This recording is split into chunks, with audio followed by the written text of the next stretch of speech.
Salut les Tanoukiens, et on se retrouve cette semaine pour une nouvelle vidéo concernant les écoles de japonais. Là, il va s'agir de mon retour d'expérience qui est intéressant car je n'ai pas été dans une seule école de japonais mais dans deux écoles de japonais. Une à Sapporo et avant une à Osaka. J'ai donc pu un peu comparer les deux systèmes et ma foi, il y en a une que je préfère comme vous allez vous en apercevoir. À la base, je comptais faire cette vidéo un petit peu plus tard, mais comme certains l'attendaient, je le sais, eh bien, je la fais maintenant. Mais commençons dès à présent par la première école dans laquelle je me suis enrôlé. Il s'agit de l'école Obikeji à Osaka. C'est une école dans laquelle j'ai passé 6 mois, de janvier 2018 à juin 2018, quand j'étais en vacances-travail. Alors, comment ça s'est passé d'abord? Eh bien, c'est assez simple, hein. Alors, en visa vacances-travail au Japon, je ne savais pas trop où aller, par où commencer, que faire, comment rencontrer des gens, le logement, etc. Et j'avais vu que certains, parfois, allaient dans des écoles de japonais. Je me suis dit que ça pouvait être une excellente opportunité pour arriver tranquillement, de façon un petit peu sécurisée, quoi. Et puis donc apprendre le japonais, ce qui pouvait évidemment être tout à fait intéressant, à la fois évidemment pour mon année, et puis pour moi personnellement, bien sûr.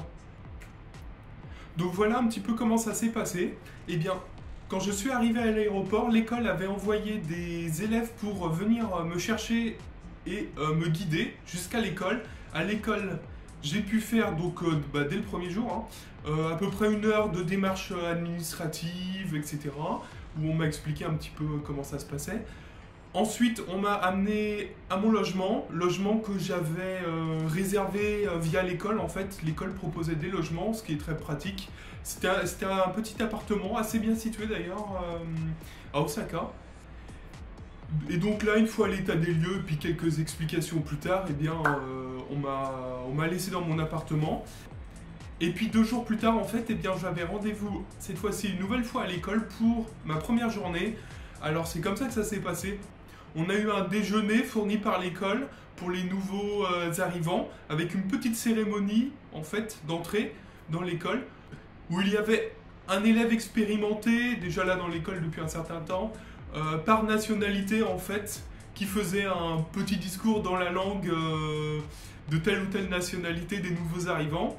Et effectivement, on a eu un Français qui était déjà à plus d'1 an d'école, ouais, et puis qui nous a fait un petit discours en français pour nous souhaiter la bienvenue. Voilà, il y a eu la même chose en chinois, etc. Bon. Donc ça, c'était plutôt sympathique. Ensuite, on a eu un test d'entrée. J'entends par là un test d'entrée en japonais, en fait, pour voir un petit peu notre niveau et nous dispatcher dans les différentes classes. Donc, suivant votre niveau, bien sûr, niveau débutant, plus confirmé, expérimenté, etc. Comme vous le savez, si vous avez regardé ma première vidéo, souvent on classe en fonction du niveau du test de japonais JLPT, donc N5, N4, N3, N2 jusqu'au meilleur N1. Et Obikeji, sa particularité, c'est que c'est une école qui forme énormément de gens, d'étudiants, pour ensuite les envoyer dans des universités, soit évidemment l'université en elle-même, soit des Senmangako, c'est-à-dire des écoles spécialisées, l'équivalent de DUT, de BTS qu'on a en France, soit vers le monde du travail dans certains cas. Donc inutile de dire qu'ils sont assez, c'est comme une école assez sérieuse qui va vous pousser à étudier, hein, parce que bon, quand vous voulez aller faire des études supérieures au Japon, faut quand même avoir le niveau de japonais suffisant pour suivre les cours et passer les examens. Et d'ailleurs, puisqu'on parle de passer les examens, il y a chez Obikeji, on vous forme aussi, pour ceux qui le veulent, évidemment, ceux qui sont concernés, à l'EJU, c'est-à-dire l'examen de passage d'entrée dans l'université. Chez Obikeji, au niveau de la population, la majorité des élèves sont indonésiens, ce qui n'empêche pas qu'on trouve d'autres nationalités comme vietnamiens, il y avait une forte minorité de chinois, quelques français, etc. Alors au niveau des cours, bah écoutez, c'est comme d'habitude, hein, ça c'est ce qu'on retrouve dans toutes les écoles. Vous avez donc de l'apprentissage de vocabulaire, de grammaire, de lecture et d'écriture des kanji, vous savez, les caractères chinois. Et bien sûr, compréhension audio, compréhension écrite. Alors chez Obikeji, il y a une particularité, enfin 2 particularités en fait, c'est que pendant vos cours, vous avez systématiquement une phrase de grammaire à apprendre pour le lendemain, les mots écrits en katakana étant en fait des mots d'origine étrangère, qui sont retranscrits phonétiquement en japonais via l'alphabet, donc katakana. Je vous prends quelques exemples. Enketo, qui veut dire enquête et qui vient justement du français enquête, ou encore Soseiji, qui vient de l'anglais sausage. Concernant les profs d'Obikeji, la plupart sont très professionnels et assez bons, je dois le reconnaître, bien meilleurs que ce que j'ai pu voir dans ma seconde école, mais on en reparlera après. Ils sont aussi sympas, ils répondent très facilement à vos questions. À noter qu'en dehors des profs, il y a l'administration aussi, c'est-à-dire les gens du bureau, qui répondent à toutes vos questions sur la vie quotidienne. Par exemple, ça va de la livraison d'un colis jusqu'à comment vous payez votre facture d'électricité. Voilà, vous êtes guidé un petit peu au quotidien par rapport à ça. Ils vous aident aussi à trouver des petits boulots. C'est pas assuré qu'ils puissent vous en trouver un, mais ils vont vous aider quand même normalement à en trouver un. En ce qui concerne les activités, tous les 3 mois, eh bien, il y a une activité scolaire de groupe spéciale. Par exemple, moi j'avais eu comme première activité la fabrication de mochi, c'est-à-dire une espèce de friandise japonaise à base de pâte de riz.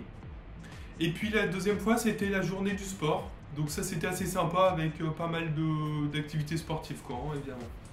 Alors bien évidemment, et comme de nombreuses autres écoles de japonais, Obikeji vous propose de passer des examens officiels de japonais comme le J-Test ou le JLPT. Elle propose aussi le passage du BJT, qui est le Business Japanese Test, ce qui me permet de préciser que Obikeji propose des cours de business, cours de japonais business. Alors mon avis, c'est que c'est plutôt une bonne école, c'est une école assez sérieuse. C'est une école que je vous recommande si vous avez envie d'étudier au Japon par la suite, ou si vous avez envie de même trouver un travail. Car leur but, c'est vraiment quand même de vous amener à un bon niveau de japonais. Et moi, à titre personnel, j'en garde un bon souvenir de cette école. Hein. Alors maintenant, je vais vous parler de la Japanese Language Hokkaido Academy, qui est la deuxième école de japonais dans laquelle je me suis enrôlé à Sapporo.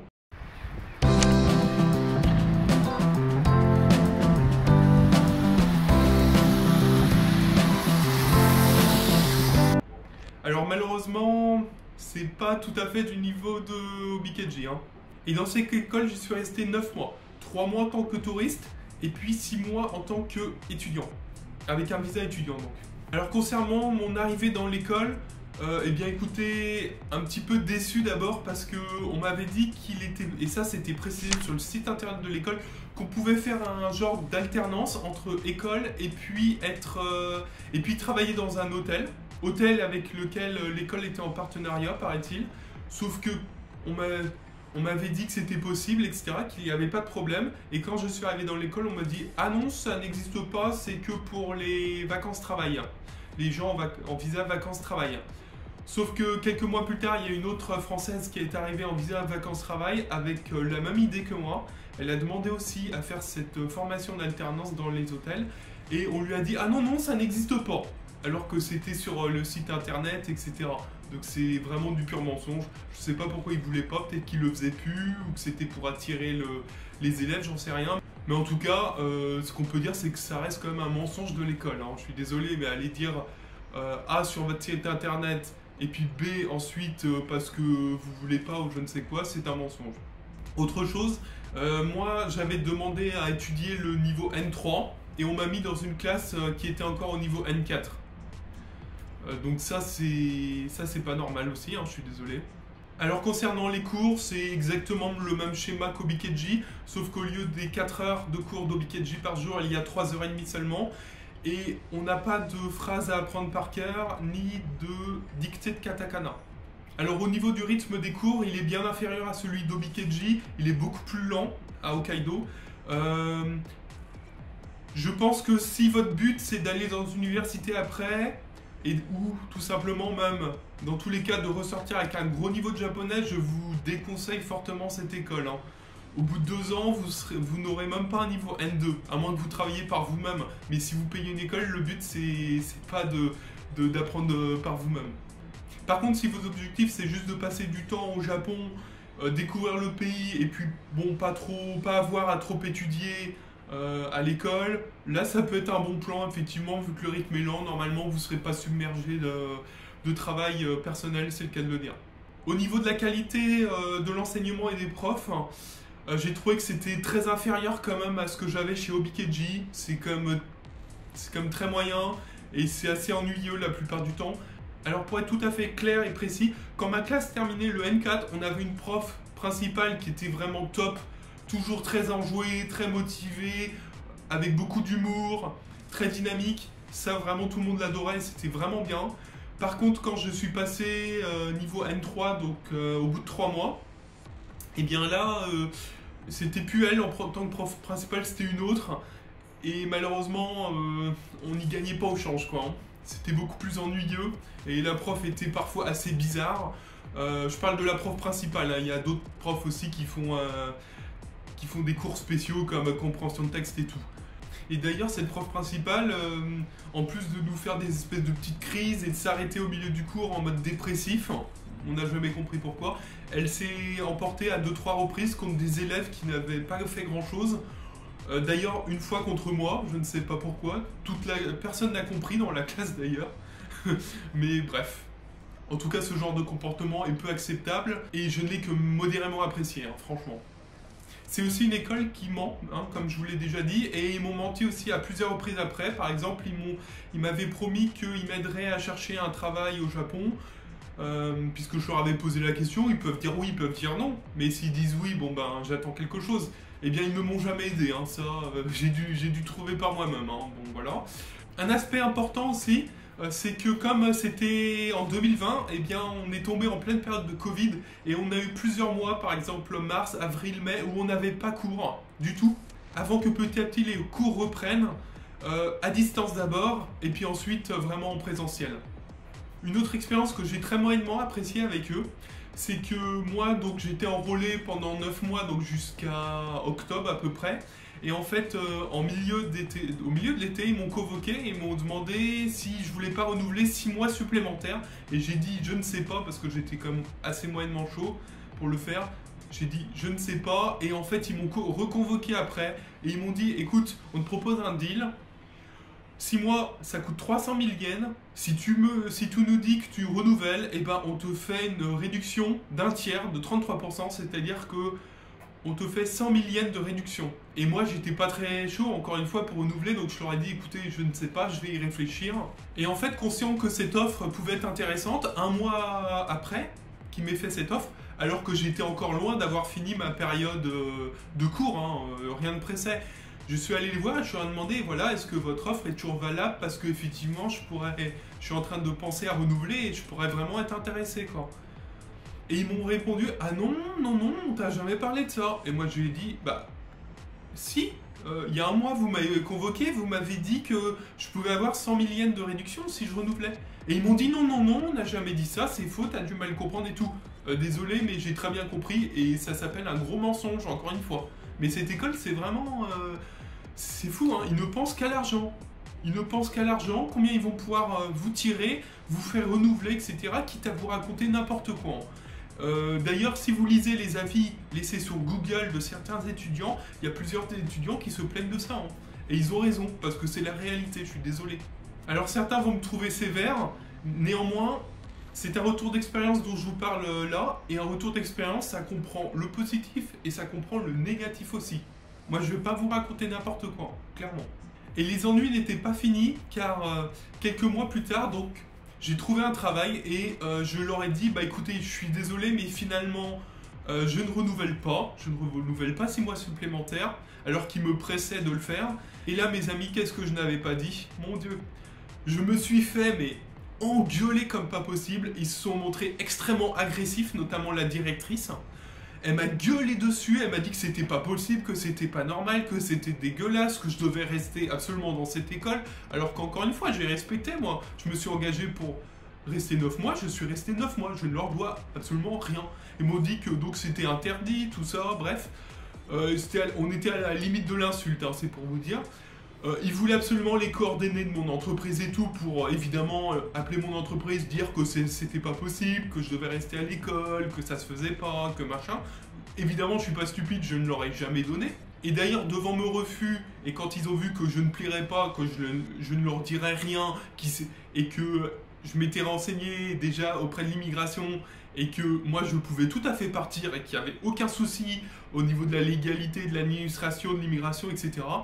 Et bien moi, ce que j'ai fait, c'est que j'ai pris mes affaires et je suis parti. Voilà, comme ça, bam. Ensuite, évidemment, j'ai été sponsorisé par l'entreprise, ça s'est bien passé. Et puis, bon, bah voilà, hein, j'ai été travailler dans une entreprise japonaise avec un visa de travail, tout simplement. Et l'école, je n'en ai plus jamais entendu parler. Car évidemment, j'étais dans mon bon droit. Hein. Donc ça, moi, je trouve qu'ils ont une attitude absolument extrêmement déplacée, condamnable et indigne.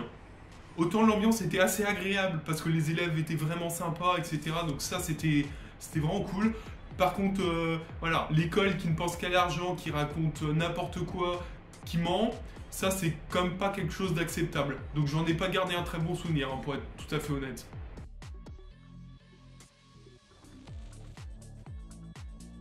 Voilà, j'ai fait un petit peu le tour de ces expériences. Il y aura bien évidemment beaucoup plus à en dire, mais bon, il faut rester un petit peu synthétique. Si vous cherchez une école sérieuse, je vous conseille Obikeji, à Osaka. J'aimerais aussi revenir en bonus sur 2 points. Un, c'est n'allez pas dans les écoles en janvier, parce qu'il n'y a pas beaucoup d'élèves et donc ça va être plus compliqué pour vous. Choisissez d'autres rentrées, surtout des grosses rentrées comme avril et octobre. Ça, c'est un conseil que j'avais déjà abordé dans ma première vidéo.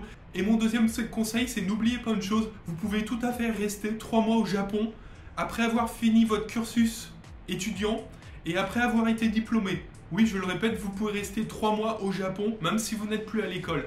Ça, les écoles ne vous le précisent pas et vous racontent même le contraire. Parce qu'en fait, tant que vous n'avez pas quitté le Japon ou que vous n'avez pas enchaîné sur un autre visa, eh bien vous êtes sous leur responsabilité et ça leur plaît pas trop, ils ne savent pas ce que vous pouvez faire pendant 3 mois. Donc ils vous racontent qu'il faut que vous retourniez vite dans votre pays ou que vous enchaîniez rapidement sur un autre visa. Mais c'est faux, vous pouvez rester tout à fait légalement 3 mois au Japon à faire ce que vous voulez à partir du moment où vous avez fini votre cursus et que vous avez été diplômé de l'école. Voilà. Si vous avez le moindre doute d'ailleurs concernant tout ce qui est visa, changement de visa, etc., vous devez le demander à l'immigration. Ils sont beaucoup plus clairs que les écoles. Si vous avez des questions, des points que je n'ai pas abordés ou des questions personnelles, n'hésitez pas à les mettre en commentaire, j'y répondrai au maximum. Et puis bien sûr, si vous avez apprécié cette vidéo, n'oubliez pas le pouce en l'air, le like, et puis bien sûr abonnez-vous pour ne rien rater des prochaines vidéos. Et je vous salue, à très bientôt!